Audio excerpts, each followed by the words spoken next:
Ir čia Rasa. Taip? Labas. Ir mes kaip kiekvieną sekmadienį vakare su jumis bandome kalbėtis. Šiandien mes pradėsime kalbėti tokį bloką. Manau, mes padarysim tikrai ne vieną ir gal net ne dvi laidas. Apie tai, ko iš tiesų labai dažnai kaltina mūsų kartą. Ir kaltina sakydami, kad mes turime nostalgiją sovietmečiui ir kartais netgi sako, kad prie sovietų valdžios buvę geriau. Ir mes tą galime iš tiesų rasti nesudėtingai, aiškinant ir socialiniuose tinkluose. Man asmeniškai nelabai patinka įsivaizdavimas, kad tai yra visiškai pagimdyta priešiškų struktūrų, kad tai viską daro botai, kurie ateina iš priešiškų mums valstybių. Ne, man labai dažnai mes ir savo to įsivaizdavimu, supaprastintos tikrovės bandymų pasirodyti, mes iš tiesų ir patys tai dažnai kūrėm. Šiandien mes pradėsime nuo tokios, ta mūsų pirmoji laidelė bus, aš pabandysiu pasakyti, kaip aš įsivaizduoju, iš kur ta nostalgija atsiranda, bet labiausias akcentas bus į mūsų asmeninės patirtis. Ir čia šitoj vietoj iš tikrųjų man labai patinka apibrėžimas, kaip kartais meniškai galima apibrėžti nostalgiją. Kad nostalgija tai nėra istorinė analizė. Mes neužsimsime čia istorijos analizavimu ir kas ten kur po ko atsitiko. Nostalgija tai yra emocinė reakcija į dabartį per praeities filtrą. Ir prisiminti tada tu gali save jauną arba tu dar kažką kitą gali prisiminti, bet iš tiesų tai yra ir jausmas ir tai yra akiniai, šios dienos akiniai, kuriais tu žiūri į save vaikystėje. Na, bet kartu tai yra ir tam tikrų gyvenimo faktų prisiminimas. Na ir čia Rasa papasakos jums apie savo istorinę patirtį, kaip jinai iš tiesų visiškai dar, jauna, kiek ten to buvo, 19, 20, taip? 18, taip. Sakau, ką tik įstojus į universitetą, pakliuvo iš tiesų istorija, kuri tiesiog sulaužė ją į gyvenimą. Na, aš norėčiau pradėti nuo to, kad šiuo metu sovietmetis vis labiau apipinamas mitais.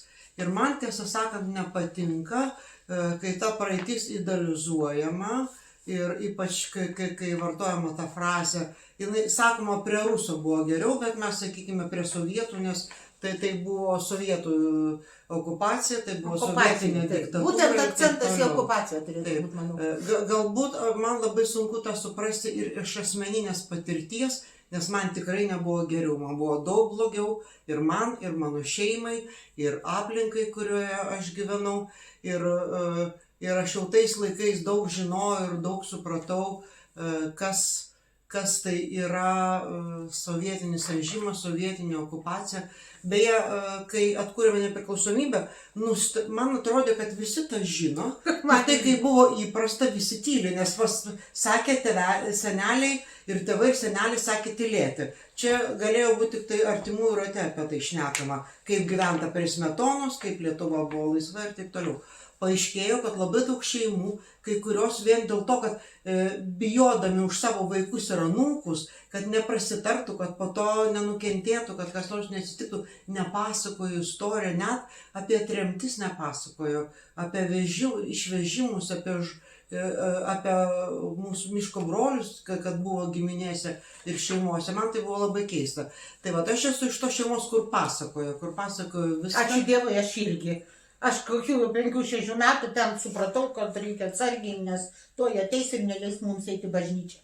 O faktai tokie paprasti, kad mano senelis Leonas Neverauskas buvo politinis kalinys, jis buvo išvežtas į Sibirą ir kalėjo lageryje Intoje, jo sesuo taip pat lageryje, jau Vorkutoje. Kaip ir mano tėvelis Vorkutoje. Ir grįžo iš ten dar man negimus, po to, kai Stalinas, kaip čia pasakyti, atidavė galus. Net nesinori sakyti, kad mirė žmogus. Čia panašiai, kaip negalėtum pasakyti, kaip Putinas mirė. Čia gal toks neteisingas interpas, bet labai emocinis, tai tikrai. Ir aš tą istoriją žinojau iš šeimos nuotraukų albumo, dėl to, kad tai buvo nuotraukos iš Sibiro, tai buvo nuotraukos iš lagerio, baltam snege, kažkokiose palapinėse, kažkokiose iš rąstų sukaltose barakuose. Ir pasakojo, kas per nuotraukos, ir aš tai irgi nuo mažens žinojau. O močiutė atitinkamai auklėjo mane, jinai smetoniška dvasia.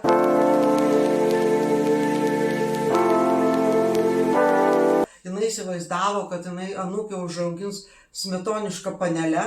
Anūkė galiausiai tapo hipė, truputį ne taip, kaip planavo močiutė. Paprastai vaikai padaro atvirkščiai, negu tėvai trokšta.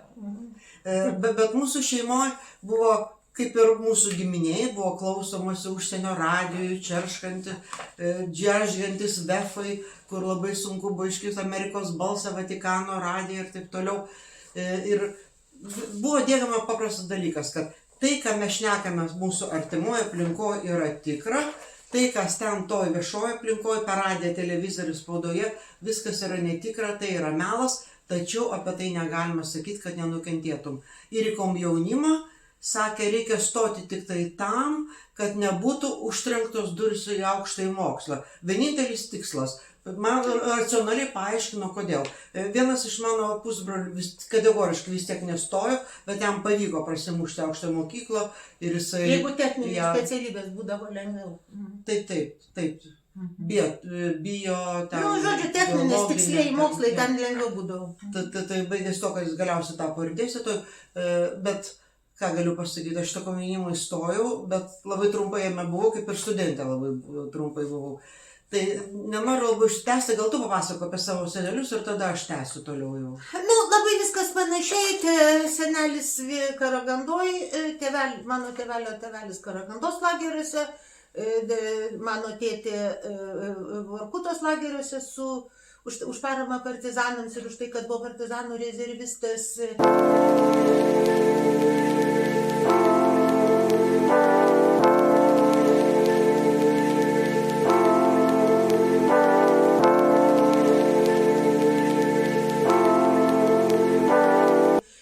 Visi broliai seserys, kurių ten tėvelis turėjo net 6, jie visi lageriuose kartu su močiute, ne lageriuose, atsiprašau, tremtyje, čia jau aš meluoju, du senelis ir tėvelis ir labai taip graudžiai nuteisti per Kalėdas, gruodžio 25 dieną.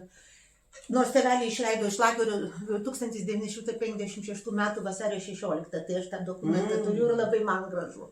Tai nes visada kažkaip galvoju, mes tiesiog, kai namuose švęsdavom vasario 16, tai tyliai visada švęsdavom, tai vienas iš tų momentų būdavo, kad kaip tik tėtuką išleido, aš gimiau po 2 metų. Tai suprantat, ir ten visa šeima, kitoj pusėje mano senelis buvo Utenos vargonininkas, reiškia, artėjant rusams, iš tikrųjų, jie visi ten pradėjo lakstyti po kaimus, užsidarė ir tiesiog mažose kaimeliuose dirbo. Muzikos mokė, skaitėsi ten darbininkas, manytė visą savo studijų laiką, klaikiai bijojo, kad ateis ir išveš, todėl kad nebuvo teisingas įrašas, nebuvo parašyta, nes jau būtų kaip vargonininko dukra, tai tikrai nebūtų leidę tų formacijos mokslų baigti, bet kažkaip Dievas leido ir ten susitvarkė. Tai aš ir aišku, mano šeima yra ta, kur viskas buvo pasakojama. Aš irgi, kas man atkreipiau dėmesį, ką tu pasakai, man žmonės, kurie bijo savo vaikui pasakyti apie tai, kad tą vaiką gyvenime laukia problemą. Aš tokių sutikau. Žiūrėk, bet ir dabar pilna tokių, kurie vaikus mokina, ten glosto, tarsi tas vaikas, tarsi jie žino, kokia yra ateitis. Va čia yra pirmas jau tas labai svarbus ir psichologinis momentas. Vaiką reikia auginti realiam gyvenimui, o ne pasakiškams skirtumai. Žinote, su tuo avižų pienu ne visada ką duos. Čia mūsų dar laukia visokių keistų dalykų ateityje.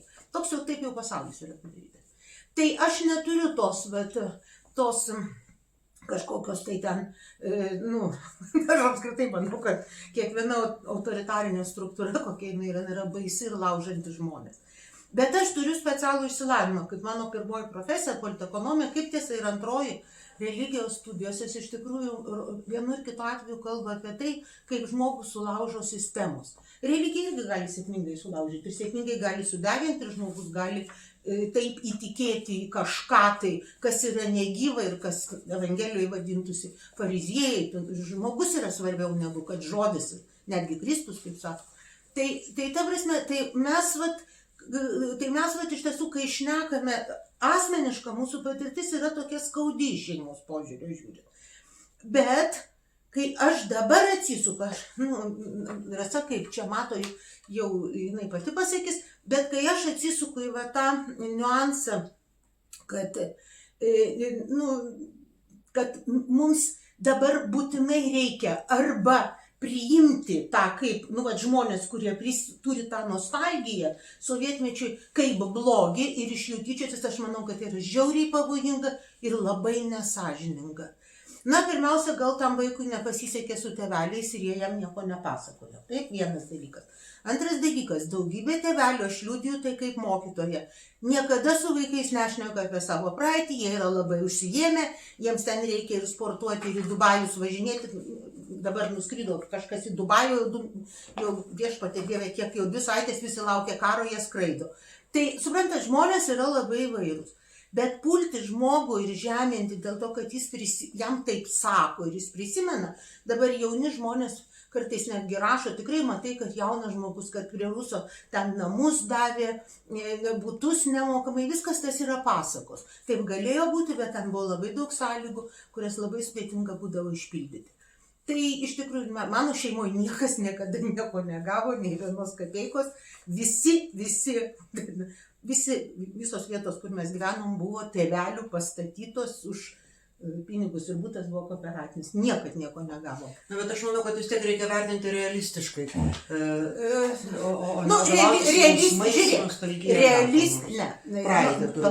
Nostalgija yra neišvengiamai emocija. Tai tu savo emocijų negali suvaldyti, tu vis vien turėsi kažkokį santykį su tikrovė. Tai yra tas labai, aš kaip tik stengiuosi į analitinį požiūrį nueiti. Tai mūsų senelių kančios, jos turi savo prasme. Jeigu jos įtikinti žmogus, tai ta prasme netgi galbūt labai gili. Bet yra ir kitas dalykas. Ar mes tikrai norime, kad pasikartotų? Aš, pavyzdžiui, nenoriu, kad tai pasikartotų ir nenoriu klaikiai. Dėl to aš dabar jums ir sakau, pasiimkite kokią knygą, bet, pavyzdžiui, puikia knyga visiems parašyta. Norberto Černiausko istoriko, paskutinė Lietuvos vasara 1940. Ir jūs pamatysite, ten aprašinėjama paprastų žmonių gyvenimas 2 savaitės iki tos baisios dienos, kai ateis okupantai. Taip? Niekas, įskaitant Smetonos kompaniją, susibara, kuris per Smetono 60-metį sakys kalbą. Taip? Bet niekas nesiruošia karui. Niekas nesiruošia okupacijai. Ar mes iš tikrųjų šito norime? Aš turiu vieną jauną žmogų, santykinai jauną žmogų, 30 metų panašiai. Žmogų, kuris gyvena nedidelė miestelėje. Ir jo aplinkoje visi labai laukia, kad galų galia ateis čia pas mus rusai, tai bus tvarka, bus ko taip. Taip, galiu parodyti tau susižeštėjimą, parodysiu, kad tau biški taip smegenys irgi atstatyti ir visiems. Tai aš tą matau socialiniuose tinkluose. Taip, bet tai yra masinis reiškinys. Ir tada mes turime galvoti, ar tu gali žmogui išmesti iš jo galvos tai, ko jis tiki. Tie žmonės ką girdi kasdien? Įsijungia eilinį kartą kokius nors mūsų vadinamus profesionalius žurnalistus, priviso pilni kampai, neaišku, kur mokys ir ko. Ir jų svarbiausias darbas - kriminalizuoti politiką. Jau jeigu politikas tai vagis, aš čia šitam bute gyvenu, čia prisivokta, jis yra nuomojamas. Jis man kiekvieną mėnesį kainuoja 800 plus komunalinį. Taip, suprantate, iš tikrųjų, kiek prisivokiau, kad net neturiu namų. Suprantat, iš tikrųjų nešnekama apie rimtus dalykus, apie tai, kodėl žmonės pradeda tikėti pasakomis. Tai iš religinio taško žmonės iš tiesų religiją kartais suvokia arba kaip pasakojimo kvailą, arba su jais nesusijusi dalyką. O iš tiesų religijoje egzistuoja tas geresnė dimensija. Žmogus ieško tvarkos, žmogus ieško logikos, jam norisi paaiškinimų. Ir staiga jis gauna paprastą paaiškinimą. Buvo labai gera tvarka. Taip? Visi butus gaudavo, tu ten turi visą sąrašą. Kitą kartą mes pašnekėsim nesąmonių, tiesiog nesąmonių, kuriomis tikima. Tai kodėl tikima? Tai aš jums ir galiu pasakyti, ir moksliniai, tūkstančiai mokslinių tyrimų, tam dirba didžiausios grupės psichologų visam pasaulyje. Tarp kitko, būtent tai žinodami propagandistai ir varo ant tų momentų. Tai iš tikrųjų reikia žmogų mokyti ko? Išgirsti ir suvokti, kad pasaulis yra gerokai sudėtingesnis. Taip, vyresniai kartai kartais nostalgija yra tame, kad jie prisimena save jaunus, energingus, ten gal pirmoji meilė, daugybė dalykų. Ir tu kažkaip tai dabar jautiesi nebe toks stiprus, nebe toks pajėgus ir kartais labai nesaugus. Jeigu mes trupučiuką būtumėm empatiškesnė visuomenė, pati pagalvok, aš žinau, tavo kokia bus nuomonė. Pavyzdžiui, mes su tavim gyvenam Vilniaus centre. Mes turim pakankamai aukštą išsilavinimą. Mes galime kažkaip tai suprasti, kaip veikia sistema. Mes galime sugalvoti, tas pats kompiuterinis skaitmeninis raštingumas, apie kurį mes žinoma kalbėsim, mes galime ten įsijungti savo dirbtinį intelektą ir pasitarti, kaip ten kas nors yra. O dabar įsivaizduokite vienišą žmogų, kur nors Lietuvos kaime, kur kartais yra, o tokių vietų Lietuvoje yra ne taip mažai, iš viso nėra mobilaus ryšio, nes tiesiog neprieina signalas. Jisai sėdi labai nesaugiai, ta vadinamoji antroji Lietuva. Ir jis bijo. Ir dar jam po to pradeda aiškinti kas nors, atsiranda gerų žmonių, kurie kiti prisimena ir visai nebūtinai tai blogi žmonės. Ir jie aiškino, kad tada tai viskas buvo gerai, sanatorijas visi važinėjo, pasakos, bet žmogus pradeda galvoti, matai, gal buvo gerai. Ir jeigu grįžti tą knygą Černiausko, apie kurią aš šnekėjau, ant to tada irgi statė propagandą. Jinai buvo truputį kitokia. Bet tai irgi labai svarbus dalykas. Tai iš tikrųjų mums tiesiog reikia pradėti ieškoti. Bet mano supratimu, kodėl aš sakau, kad tokių laidų reikia daryti nemažai, galima ir pasikviesti psichologus, kad pakalbėtų, kad iš tikrųjų pasaulis yra sudėtingesnis. Ir jeigu tu nuimi kokią nors skulptūrą nuo žaliojo tilto, tai nuo to neatsiranda nei daugiau laisvės, nei daugiau mąstymo, nei daugiau tiesos. Nepaneigiamas per amžius dalykas. Jeigu mes nuimam paminklą Stalino, tai dar nereiškia, kad mes iš galvų autoritarizmą išvalom. Deja. Aš labai norėčiau, kad tai būtų, bet ne. Aš tai manau, kad mes turim galimybę kalbėti su žmonėmis ir aiškinti jiems, kas ne taip yra tokiame požiūrėje, kad prie sovietų buvo geriau. O šiandien mes pirmiausia norime pasidalinti savo istorijomis. Ir aš norėjau kaip tik apie žaliąjį tiltą pakalbėti. Tu kalbėjai apie skulptūrą. Žiūrėk, aš vis dėlto noriu vieną dalyką pasakyti, jeigu mes savo asmeniniam patirtim, tai mano asmeninė patirtis vis dėlto gyvenimo yra būti mokytoju ir suprastam, kiek sudėtinga žmonėm pasakyti dalykus. Ypatingai, kai tu, bet supranti, Rasa, aš pasiklausysiu, man tikrai labai įdomu, ką tu pasakysi apie žalią tiltą. Kai tas skulptūras nuiminėjo, aš pasijautau lygiai taip pat, kaip tos sovietinės šeimos, kurios savo vaikam nepasakoja apie tremtis. Nes tu nuimi ženklą, kurį tu gali vaikui perpasakoti. Ir tu tiesiog panaikini ir tau atrodo, kad švaru. Ir kitas dalykas, Rasa, aš manyčiau, kad mūdvėm, nežinau, aišku, vėlgi aš tikrai labai už tai, kad mes būtumėm tokios, kokios esam, ir gal tu tiesiog labai sąmoningai pasakai. Tu sakai, kad žmonėms reikia aiškinti, kaip ten buvo. Žinok, aš pasakyčiau žmogui. Priminti gal tiesiog. O galbūt reikia pabandyti, žiūrėk, o gal tiesiog pabandyti suprasti, kodėl tie žmonės tai prisimena. Nes iš tikrųjų tie prisiminimai gali būti labai įvairūs. Ir tie prisiminimai gali būti visai nebūtinai tiems labai teisingi, ideologiškai išaiškinti, bet jie gali prisiminti kitaip.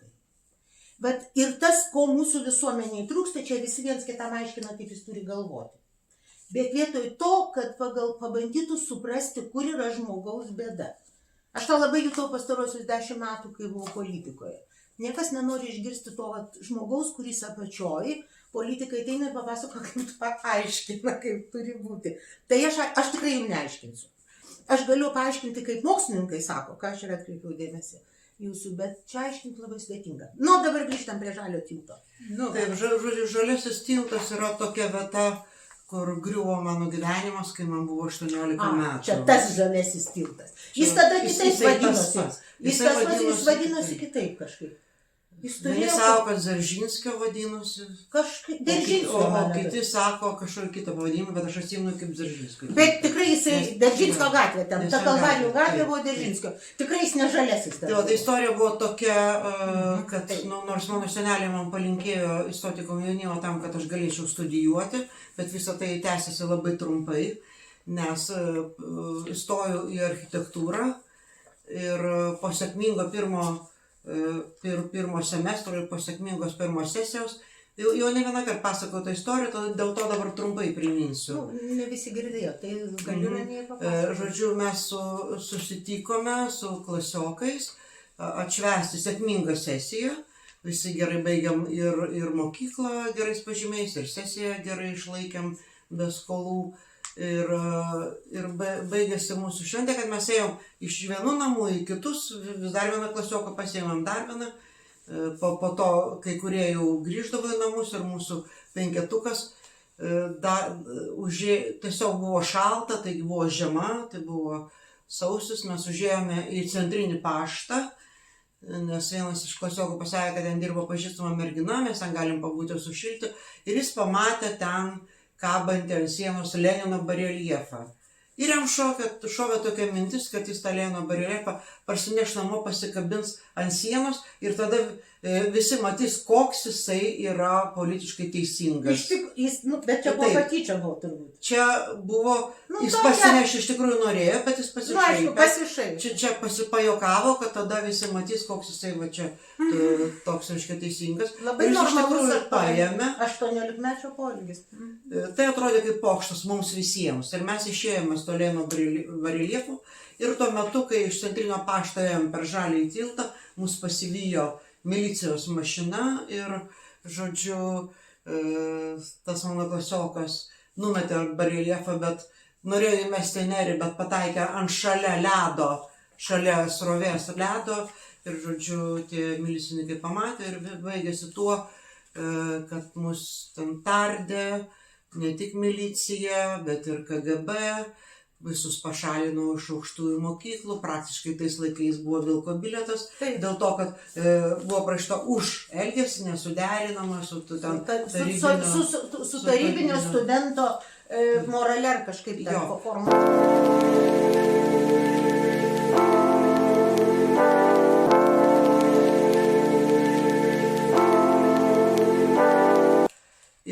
Ir taip aš tapau niekuo. Be ateities, be perspektyvų, 18 metų ir kaip... Ir be galimybės išvažiuoti iš to, kabutėse rojaus. Be jokios galimybės. Taip, nes dabar jau kaip blogai, tai dar nors gali susirinkti. Mano močiutė važiavo į Lenkiją, kartais važiuodavo, nes mesgi čia giminystės ryšiais turbūt Lenkai ir lietuviai yra gana stipriai persipinę. Ir kai bandė užpilti dokumentus ir savo, ir mano, tai jį gavo leidimą važiuoti, aš aišku negavau. Tai aš buvau visiškai uždaryta tame dideliame lageryje, kuris vadinasi Sovietų Sąjunga, negalėjau nei studijuoti, kur aš noriu, nei darbus surasti, kokio aš noriu, jeigu tai nepatiks tai valdžiai. Va, tai aš dirbau tokius darbus, kuriuos man praktiškai turbūt leisdavo dirbti tais laikais. Tačiau kalba yra apie tai, taip, man tuo metu buvo labai skaudu, aš tuo metu iš viso atrodė, kad nebematau perspektyvos, nebematau ateities. Ir ateities atrodė nebematau. Bet po to tiesiog šiek tiek gyvenimas apsivertė dėl to, kad ištekėjau, pakeičiau pavardę ir su kita pavardė pralindau į Dailės institutą. Kažkaip man pavyko. Ir su netikra pažyma pralindau, bet čia jau tai lieka istorijai. Tačiau tas dalykas man taip įsirėžė, kad aš, kai manęs pabando pasakyti, betgi kas nors taigi buvo gero tais laikais, man pirmiausiai tas skausmas ir ta tokia aklavietė, kurioje aš buvau atsidūrusi, dėl to, kad tapau varžteliu, kuris pasisuko į kitą pusę ir tas varžtelis, ta sovietinė mašina tą varžtelį bandė sutraiškyti, nesutraiškė ir man visą tai grįžta. Ir aš to gero beveik nematau išskyrus keletą epizodų, kai aš bendravau kai hipiavau, bendravau su labai įdomia, buvo labai įdomia aplinko ir bendravau su labai įdomiais žmonėmis, susipažinau su menininkais, su rašytojais ir taip toliau, skaičiau knygų, kurių aš būčiau gal neskaičiusi, jeigu būčiau tiesiog sovietinė studentė, mačiau spektaklius, į kuriuos aš galbūt būčiau neėjusi, važinėjau autostopu ir keliavau taip gal, kaip aš būčiau dar ir nekeliavusi. Ir tai tą aš prisimenu, kad man tai buvo labai naudinga pamatyti tą kitokį pasaulį toje sovietinėje visuomenėje, kad buvo ta kitas sluoksnis žmonių, kurie gyveno nesovietinį gyvenimą. Ir apie tai net yra Ainės Armonaitės tyrimai ir jos kolegių padaryti. Kitas dalykas, aš dar ką prisimenu iš tiesų labai šiltai, tai laikus, kai dirbau kino studijoje, aš ten jaučiausi kaip savo kūdroje, kokio varliukas savo kūdroje, žinai, kaip sako, jautiesi kaip žuvis vandenyje, tai aš jaučiausi kaip varliukas kūdroje, nes ten visi tokie atsipūtę menininkai, ten tokia buvo gera aplinka. Tai yra tokių dalykų, kuriuos aš prisimenu mielai, prisimenu su malonumu, bet bendras tas man fonas yra labai neigiamas, pradedant mano šeima, mano senelėmis ir mano istorija. Ir man sunku netgi suvokti, kad kitiems buvo toje sistemoje gerai, o buvogi žmonių, kuriems buvo gerai. Bet aš noriu vieną dalyką pasakyti, kad visada propaganda prasideda nuo vieno paprasto dalyko, kada visi yra sulyginami. Arba visiems gerai, arba visiems blogai. Aš užaugau tokioje aplinkoje, kur net mano broliukas buvo disidentas. Ta prasme, apie kurį taip pat toje knygoje, kurias tu čia paminėjai, yra plačiai rašoma. Ir būtent dėl savo broliuko ir dėl savo šeimos ten, kur, sakiau, ten ne tik, kad komunistų nebuvo, ten apskritai be lagerio nieko nebuvo. Tai ne lagerio arba tremties. O aš norėjau studijuoti mokslus, kurie buvo socialiniai, kurie man buvo įdomus iš tikrųjų. Nei aš ten piešiau kaip to architektą, man reikėjo knygutes skaityti. Tai mano didžiausias laisvės laipsnis ir tikrai fantastiškas dalykas, kai man Lietuvoje nepriėmė į tokius dalykus, dėl to, kad buvo labai arti ta sistema ir sistema tiesiog mane irgi nepriėmė, bet kitais būdais. Bet tiesiog aš neišlaikiau egzaminų turėdama fantastiškus pažymius. Iš mokyklos, bet po to man pasisekė per tėvelio ten pažįstamus ir irgi visokius žmonės, kurie gerai padėdavo ir išvažiuoju studijuoti Maskvą ir studijos Maskvos universitete man buvo ta laisvės erdvė, kur mes iš tikrųjų, turbūt 2/3 dėstytojų buvo absoliučiai laisvi žmonės, kaip tu sakai, bohema, bet taip pat daugybė laisvės buvo ir tose vadinamuose akademinėse sluoksniuose, kai žmonės formaliai buvo lyg ir komunistai, kaip, įsivaizduojama. Toksai, gerai, mes čia įstosim į tą jūsų partiją, mes darysim savo. Aš jums galiu papasakoti istoriją, kurią aš labai mėgstu pasakoti, bet kur yra nuostabiai apie tą dviveidiškumą sistemos, kurį dėja aš dabar irgi matau tik kitose vietose. Žodžiu, ten iš tikrųjų 2 istorijos, kurias gal verta žinoti. Vieną kartą, kai aš jau buvau 3 kurse, mane pasikvietė mūsų fakulteto dekanas, Gavrila Karitonovičius Popovas, kaip vėliau aš sužinojau, jis buvo iš tremtinių šeimos, jis buvo iš Krymo graikų. Ne, bet jis turėjo galimybę būti. Jis gyvenimo. Aš ką ir noriu pasakyti, kad sovietinė sistema yra žiauriai primityvinama. Ir kai tu sakai, žmogus negalėjo, tu tiesiog pataikiai į mašiną, kuri niekaip negalėjo. Kažkokiu būdu jisai, bet aš pasakysiu gerą galą. Žodžiu, Gavrila Karitonovičius Popovas turėjo ten pavardę gana graikišką ir buvo iš Krymo graikų. Tai yra tie pirmieji Krymo gyventojai dar antikos laikais atsikraustė į Krymą ir buvo graikai. Ir jis buvo mūsų fakulteto dekanas, su tokia surusinta pavardė. Ir jisai mane pasikvietė ir jis man parodė laišką, parašytą prasta rusų kalba iš Lietuvos, apie tai, kad Seibutytė yra ten tokia ir tokia, ir jos ten giminė tokia ir tokia, ir kad jūs pažiūrėkite, kaip jinai pas jūs mokosi. Jisai mane pasižiūrėjo ir sako, aš tai taip labai nustebau, kad kvietė ir net ir įsigandau, todėl kad techniškai taip nebūdavo. Buvo didžiuliai fakultetai, niekas ten mūsų dekanai niekur nekviesdavo, niekas ten kažkur kosmose, o mes jau pačios. Tai labai buvo man keista. Ir jisai taip į mane pasižiūrėjo tokiu žvilgsniu ir sako, tu perskaitei, aš sakau, perskaičiau ir galvoju, kas dabar bus, ir sako, tai tu supratai, jeigu kas nors klaus, ar mes kalbėjom, tai mes kalbėjom, aš sakau, taip, ir jisai sako, nu tai galite eiti. Ir aš atsisuku ir jis sako, очень дружный народ. Ir jis pasakė vieną frazę apie mūsų tautą. Išverčiu į lietuvių kalbą. Nu labai, labai, sakė, lietuviai yra draugiška tauta. Taip aš nuvažiavusią mergaitę dar įskundžia kažkas. O kita istorija buvo truputį vėlesnių, gal dar jau buvau 5 kurse, po poros metų, 81 metai, dar turbūt pirmi turėjo būti.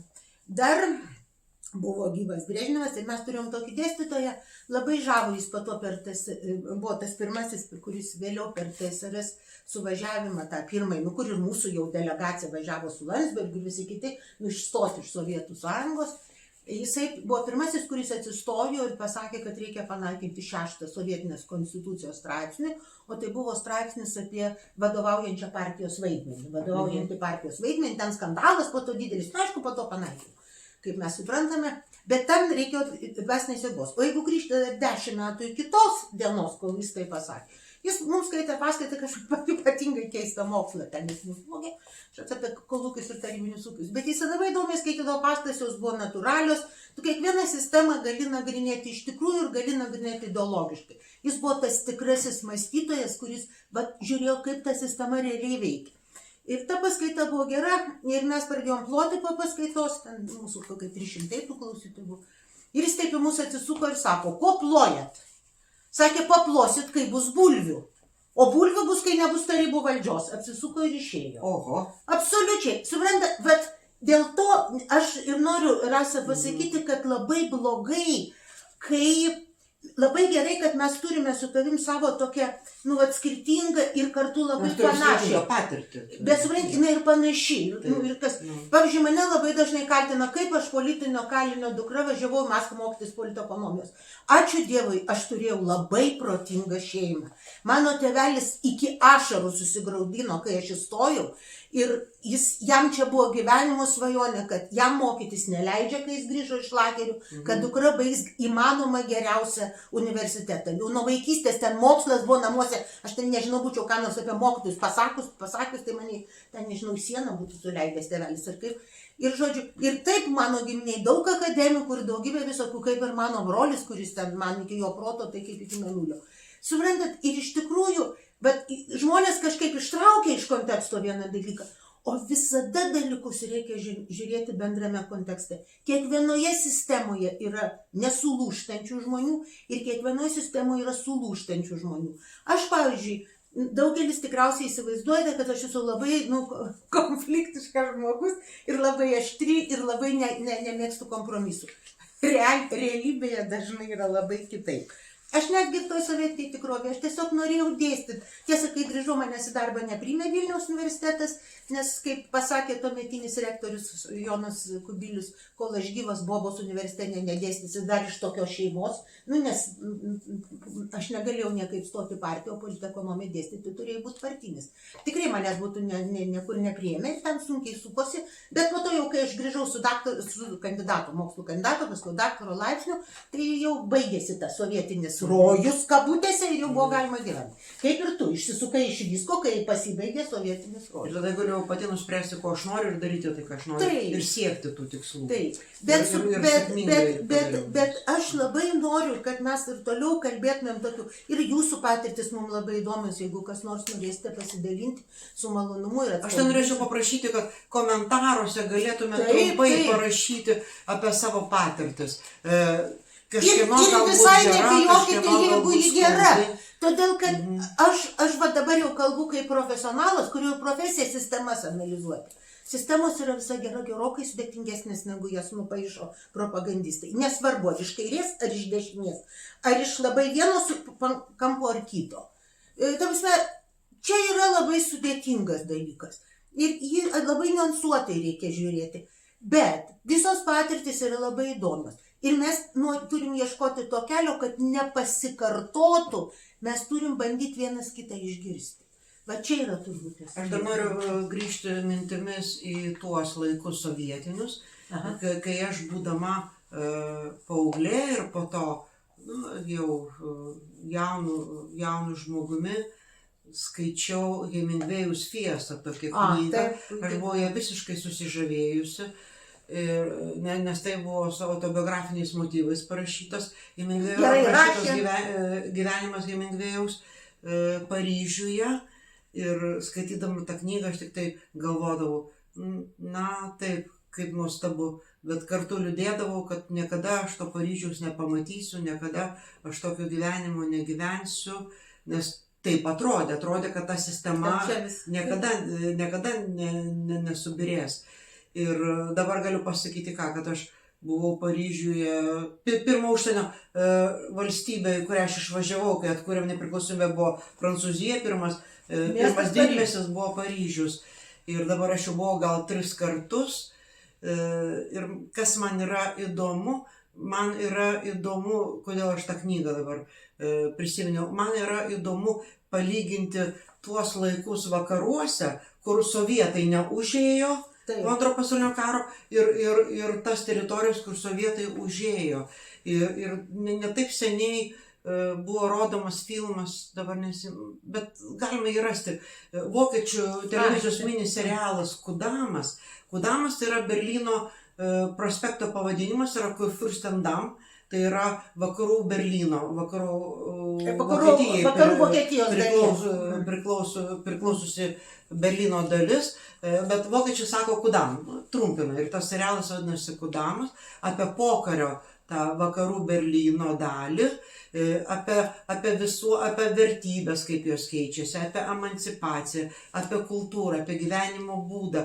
Ir aš žiūrėdama tą mini serialą, tiesiog mintise lyginau, o kaip tose okupuotose teritorijose, tai yra Baltijos šalyse, kaip mes gyvenome ir kaip galėjome gyventi, lyginant su gana tiksliai, bent jau stengiasi filmo autoriai tiksliai atspindėti, kaip tas Berlynas atrodė ir tą gyvenimo būdą, kaip ten buvo gyvenama. Dėl to labai siūlau pasižiūrėti tą serialą ir irgi pabandykite lyginti ir tai galbūt atsivers akis, tada taip neatrodys, galbūt pamatysite šiek tiek kitaip. Kai žinote, kai pro vieną langą žiūri, tada pro kitą langą pasižiūrėti. Bet kodėl tu manai, kad mūsų klausytojai galvoja kitaip? Jeigu yra tokių. Aš turiu galvoje, kad jeigu tokių yra. Aš vis dėlto nes socialiniuose tinkluose matyti, kad tokių yra. Bet suprantate, ta prasme supranti, o šiuo atveju galiu pasakyti, bet supranti, vat yra labai blogai, kai mes grįžtame į sovietinį mąstymą, norėdami, kad visi vienodai mąstytų. Ta prasme, jeigu visi galvos taip kaip mudvi, tai nuo to nebus geriau, nuo to tik bus dar vienas užsidaręs burbulas. Vat kas yra mūsų dabartinėje situacijoje labai nemielo, ir dabar šneku kaip žmogus, kuris ilgai mokė, dėstė, 10 metų buvo žurnalistė ir 10 metų politikė. Mes kartais taip patikim savo tiesą, kad kito žmogaus ir skausmo, ir matymo, ir taip toliau nematom. Ir dėl to tada mus labai lengvai sugauna propaganda. Tai iš tikrųjų, jeigu jūs turite kitokį žvilgsnį, ar jūsų prisiminimai yra kitokie, ar jūs ten, pavyzdžiui, jie tikriausiai dažniausiai gali būti, pavyzdžiui, dėl to, kad jūs saugiau jautėtės. Na, iš tikrųjų, absoliuti dauguma, aš buvau absoliučiai unikalus atvejis žmogaus, kuris turėjo puikų diplomą iš Maskvos universiteto, Vilniaus universitetas į darbą ir paskirimą į Vilniaus universitetą, o Vilniaus universitetas nepriėmė. Paskui jau ten po metų kažkaip mane išsiuntė į šitą Žemės ūkio akademiją ir po to aš išvažiavau jau aspirantūrą ir po to jau viskas kažkaip susidėliojo dėl to, kad griuvo sistema. Bet iš tikrųjų dauguma baigdavo mokslus, gaudavo kažkokį paskyrimą. Ar tai labai gerai? Tuo metu tai visiems atrodė košmaras. Prisimeni, duodavo paskyrimą, reikdavo ten, kur tu visai nenori. Taip, kur tu nenori į kažkokį kaimą. Aš tiesiog to aš to nepatyriau. Aš tiesiog negalėjau įsidarbinti, ką noriu, kur noriu studijuoti, ką noriu. Įsidarbinti iš vis buvo labai sunku. Kai manęs jau neprimė universitetą, aš pradėjau vaikščioti, susiradau Valakampiuose vaikų darželis buvo ir ten pasisiūliau šeimininkėlę dirbti. Ir labai nudžiugo, jau ta direktorė priėmė mane, ta šeimininkėlė sako, rytoj ateikit, aš ateinu, sako, ne, jūsų nepriimsim, sutikrino dokumentus. baigus aukštai, turi Per paskirimą. geras išsilavinimas. Ne, tai negalėjau dirbti, nes turiu paskirimą, turiu dirbti ten, kur Ai, paskyrė. aš O kur paskyrė, supratau. nepriima ir tu sėdi va taip. Aha. Ir žinokit, darbo biržos nėra. Suprantat, bet iš vis vien mes turime pabandyti suprasti, kodėl, vat, kaip mes, kaip su Rasa esam, nu, Rasa gal labiau aš, bet mes abi skeptiškos. Aš tai tiesiog tos sistemos nepernešu, nes negali kalbėti, ką nori. Žinot, kas dabar yra geriausia, ką nori, tą aš neku.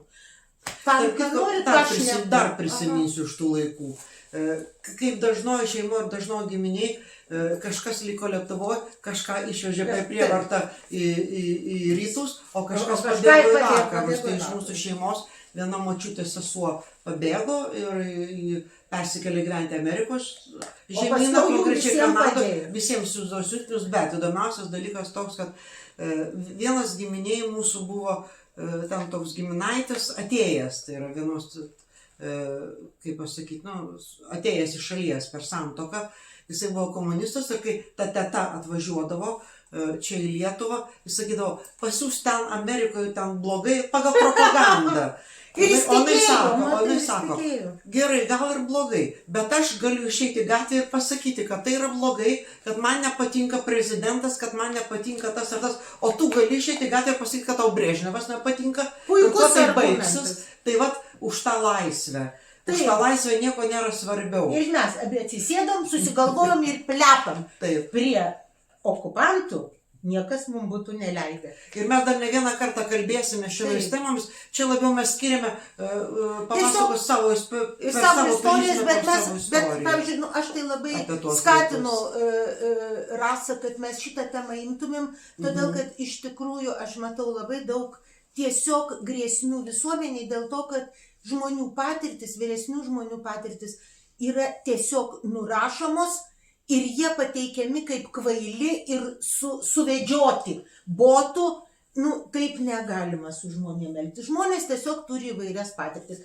Nes kai tau, bet jeigu tau kas nors pradėtų sakyti, nu, tave botai suvedžiojo, dėl to tu prisimeni, niekas ten nebuvo išvežta ir ką tu įsižeistum. Tai jeigu žmogus turi kitą patirtį, jis kitaip įsižeidžia. Tai mes tiesiog labai šnekėsim. Ir dėl to jūsų patirtis, kokios jos bebūtų, mums labai bus įdomios. Na, bet kokią atveju niekinti žeminti žmonių negalime, reikia su jais kalbėtis. Klausime, mes sukalbuosim. Taip, mes tiesiog kalbamės, mes dalinamės to, kaip mums atrodo ir papasakome. Ir todėl prašome prenumeruoti mūsų kanalą, jeigu mums buvo įdomu mūsų klausytis, šiandien spausti patinka. Laukiam klausimų, laukiam pasakojimų ir mes juos paskiau visą. Ir dar priminsim, kad taip, kad viena laida bus specialiai skirta atsakyti tos klausimus. Tai šiandien atsisveikiname ir iki kitų susitikimų.